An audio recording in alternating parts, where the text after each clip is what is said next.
Your future is not decided by your situation.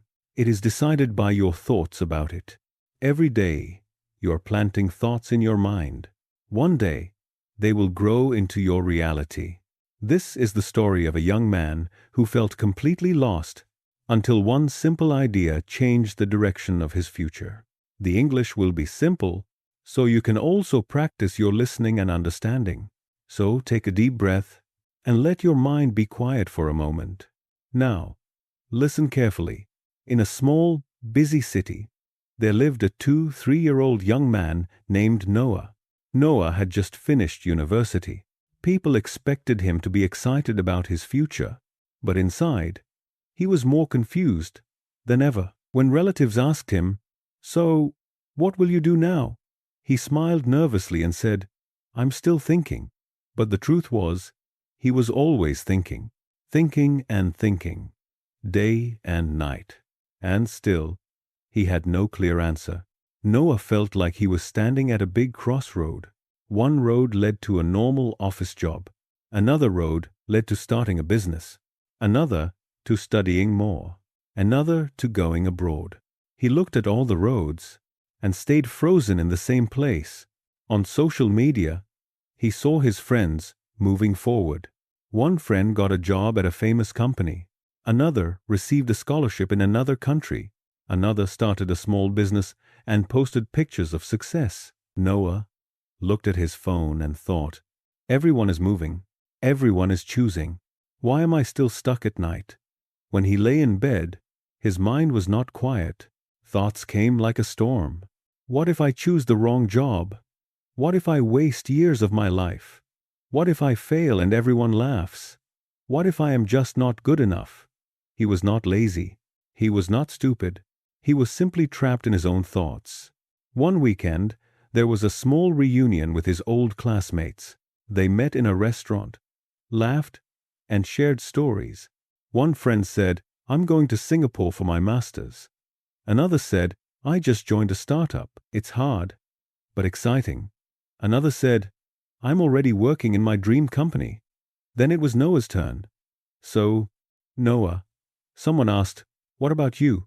He smiled weakly and answered, "I'm still thinking about my options." They didn't laugh. They didn't judge. But in Noah's heart, those words hit him like a stone.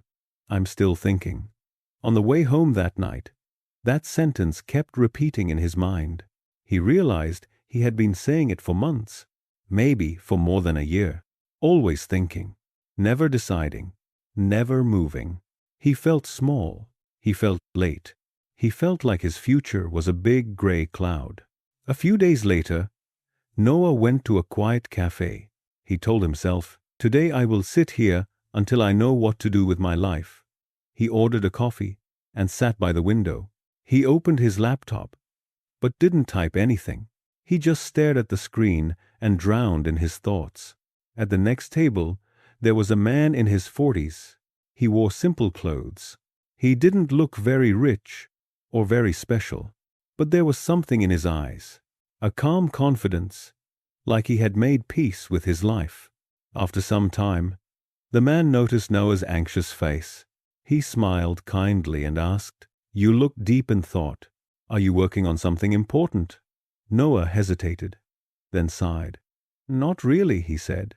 "I'm just confused. I don't know what to do with my life. I think and think, but I never feel sure." The man nodded, as if he had heard this many times before. "I see," he said.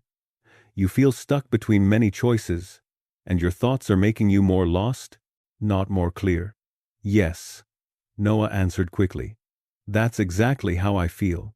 The man looked at him and asked a simple question.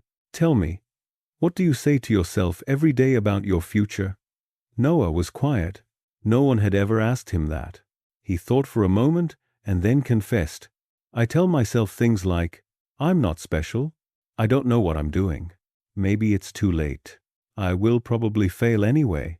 He felt a little embarrassed saying these words out loud. The man did not laugh. He simply said, "That's interesting. So these are the seeds you are planting in your mind every day." "Seeds?" Noah asked. I don't understand. The man smiled. Come, he said. Let's take a short walk. I want to show you something. There was a small park behind the cafe with trees, bushes, and flowers. The two of them walked slowly along the path. The man pointed to one corner of the park. There, the grass was long and wild. There were many weeds, dry branches, and ugly plants. Look at this area, the man said. No one is taking care of it. It grows by itself. What do you see? Weeds Noah answered. Just random plants and a mess. Then the man pointed to another area. There, the grass was cut short. There were flowers, small trees, and a clear, beautiful space. And here, he asked, this part is clean. Noah said, someone is taking care of it. It looks peaceful. The man turned to Noah and said, your mind is like this garden. Every thought is a seed. Every day, you are planting something, whether you know it or not.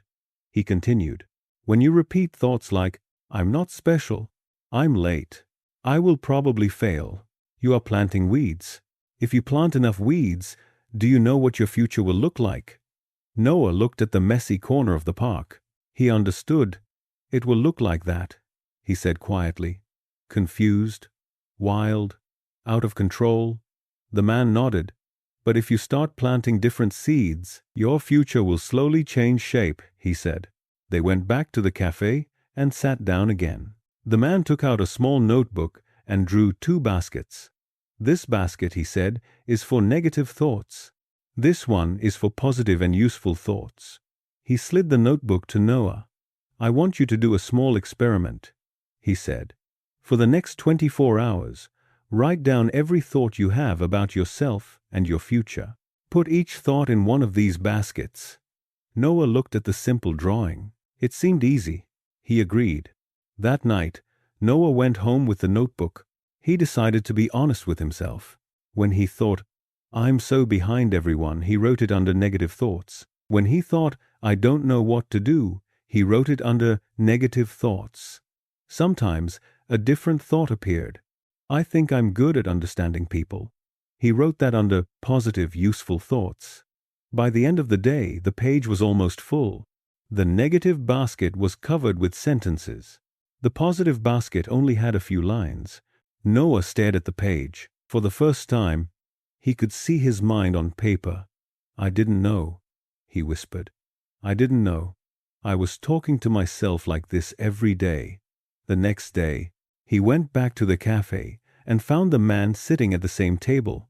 Well, the man asked, how does your mental garden look? Noah showed him the notebook. It's bad, he said. I thought my problem was the outside world. No clear job, no perfect opportunity. But now I see. My real problem is what I repeat in my head. The man looked at the page and smiled gently. If you plant enough seeds of doubt and fear, he said, your future will look exactly like this field of weeds. He tapped the small fair group of positive thoughts. But these, he said, are the seeds of a different future. I can learn. I can grow. I have some strengths. If you water these seeds every day, your future will slowly look different. Noah leaned back in his chair. He felt as if someone had turned on a light inside his mind. So, my future doesn't start with a job, or a country, or a degree, he said slowly. It starts with a thought. Yes, the man said.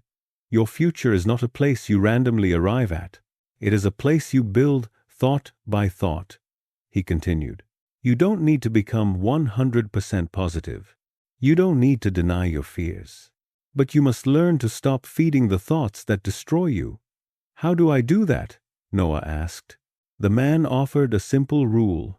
From now on, he said, when a destructive thought appears, don't just accept it. Answer it. He gave some examples. When you think, I'm not good enough, change it to, I'm not there yet, but I can learn. When you think, it's too late, change it to, today is still earlier than tomorrow, when I regret not starting. He looked at Noah and said, these small changes are like pulling out one weed and planting one new seed. You will not see the difference in one day, but in 1 year, your mind will be a different garden, and your future will be a different place. Noah listened carefully. For the first time, his confusion felt lighter. He realized he didn't need to know his entire future. He just needed to choose better thoughts. Today, in the next days, Noah made a decision. He chose one direction to start with, a junior position in a field he was curious about. It was not his dream job, but it was a step, a real step. Every morning, instead of saying, "I don't know what to do with my life," he said, "Today I will take one small step that my future self will thank me for." He still had negative thoughts. Of course, sometimes his mind said, "You are too slow. You are not as good as others." But now, instead of believing them, he wrote them down, looked at them, and asked, "Is this thought helping me build my future? Or is it breaking it?" If it was breaking, he gently let it go and replaced it with something more useful. "I am learning. I am moving. I am building." He started simple habits. Every day, he sent one application or one email. Every day, he learned something small about his field. Every night, he wrote 3 thoughts he wanted to grow in his mind. Months passed. Slowly, things began to change. He received a job offer for a junior role. The salary was not amazing, but it was a chance to learn. At work, he was nervous at first, but when he made mistakes, he did not say, "I'm a failure." He said, "I'm a beginner," and beginners learn by doing. One evening, after a long day, Noah sat at his desk and looked around. He was tired, yes, but he was no longer stuck. He was moving. He was growing. He opened his old notebook and read the 2 baskets of thoughts. He smiled. He could feel that his inner garden was different now. 1 year later, Noah walked past the same cafe. He decided to go in. The man was not there. Maybe he had moved. Maybe life had taken him somewhere else. But in Noah's mind, his words were very clear. Every thought you repeat is a brick in the house of your future. Noah ordered a coffee and sat by the window, just like before. But this time, he was not confused. His future was still not perfect or guaranteed, but it was no longer a fog. It was a path he was already walking. He opened his notebook again, turned to a blank page, and wrote, "I am not just waiting for my future. I am building it, one thought at a time." Now, let's talk about you. What thoughts are you repeating about yourself every day? When you wake up, what do you tell yourself? When you make a mistake, what is the first sentence in your mind? When you think about your future, are your thoughts building it or breaking it? Your future is not written in the stars. It is written in the thoughts you repeat when no one is watching. If you change your most repeated thoughts, you quietly change the direction of your life. If this story made you think about your own future, give it a like so more people can see it. Comment one new thought you want to plant in your mind today. Writing it is your first step to planting the seed. Share this story with someone who feels stuck and confused about their life. And subscribe to the channel if you want more simple stories that train your mind and gently guide your future, one lesson at a time.